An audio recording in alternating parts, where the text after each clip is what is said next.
പിതാവിൻ്റെയും പുത്രൻ്റെയും പരിശുദ്ധാത്മാവിൻ്റെയും നാമത്തിൽ ആമേൻ. ഈശോ മിശിഹായ്ക്ക് സ്തുതിയായിരിക്കട്ടെ, ഇപ്പോഴും എപ്പോഴും സ്തുതിയായിരിക്കട്ടെ. അധികാരികളുടെ അവിശ്വാസം എന്ന ഭാഗമാണ് ഇന്ന് നമുക്ക് വായിക്കേണ്ടത്. വിശുദ്ധ യോഹന്നാൻ എഴുതിയ സുവിശേഷം 7-ാം അധ്യായം 40 മുതൽ 52 വരെയുള്ള തിരുവചനങ്ങൾ പ്രാർത്ഥനാപൂർവ്വം നമുക്ക് ശ്രമിക്കാം. അധികാരികളുടെ അവിശ്വാസം.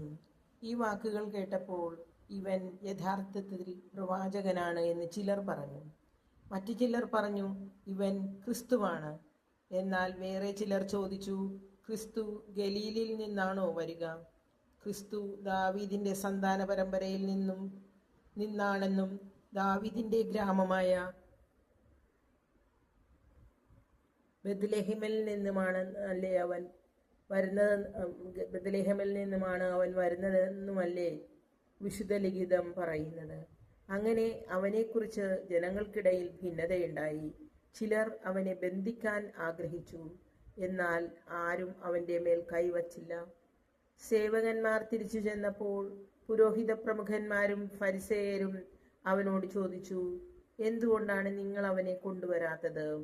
അവർ മറുപടി പറഞ്ഞു, അവനെപ്പോലെ ആരും ഇതുവരെ സംസാരിച്ചിട്ടില്ല. അപ്പോൾ ഫരിസേയർ അവരോട് ചോദിച്ചു, നിങ്ങളും വഞ്ചിതരായോ? അധികാരികളിലോ ഫരിസേയരിലോ ആരെങ്കിലും അവനിൽ വിശ്വസിച്ചിട്ടുണ്ടോ? നിയമം അറിഞ്ഞുകൂടാത്ത ഈ ജനക്കൂട്ടം ശപിക്കപ്പെട്ടതാണ്.